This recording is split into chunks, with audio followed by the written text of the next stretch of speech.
साथियों, आप सभी का इस प्लेटफॉर्म पर स्वागत है। यहाँ पर हम लोग भारतीय कृषि अनुसंधान परिषद अर्थात इंग्लिश में कहें तो Indian council of agriculture research और शॉर्ट में ICAR ये लिखा जाता है।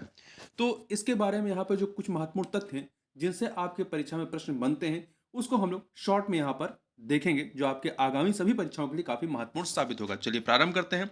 यहाँ देखिए, जो यह भारतीय कृषि अनुसंधान परिषद या जिसे शॉर्ट में हम लोग ICAR कहते हैं, यह कृषि और किसान कल्याण मंत्रालय के अंतर्गत आता है। और इसका हेडक्वार्टर कहाँ है? तो इसका हेडक्वार्टर आपका नई दिल्ली में, ठीक है, ध्यान रखिएगा, हेडक्वार्टर आपका नई दिल्ली में है और कृषि और किसान कल्याण मंत्रालय के तहत आता है। इसे यदि इसकी ओरिजिन की बात करें, उत्पत्ति की, तो इसे पहले इंपीरियल कृषि अनुसंधान परिषद के नाम से जाना जाता था और इसे रॉयल कमीशन, कौन सा commission? Royal commission on agriculture की रिपोर्ट के आधार पर 1929 में स्थापित किया गया था, मतलब आजादी के पूर्व इसे स्थापित किया गया था। और इसे सोसाइटी पंजीकरण अधिनियम 1860 के तहत एक पंजीकृत सोसाइटी के रूप में स्थापित किया गया है। तो ध्यान रखिएगा, किस कमेटी की अनुशंसा पर इसका गठन किया गया था? तो रॉयल कमीशन ऑन एग्रीकल्चर की रिपोर्ट के आधार पर।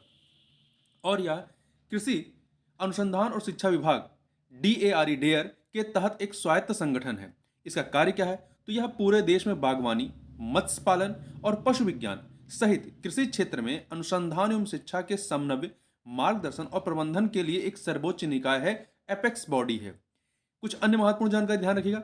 देश भर में फैले 113 ICAR अर्थात 113 भारतीय कृषि अनुसंधान परिषद संस्थानों और 74 कृषि विश्वविद्यालय के साथ यह दुनिया का सबसे बड़ा राष्ट्रीय कृषि प्रणालियों में से एक है।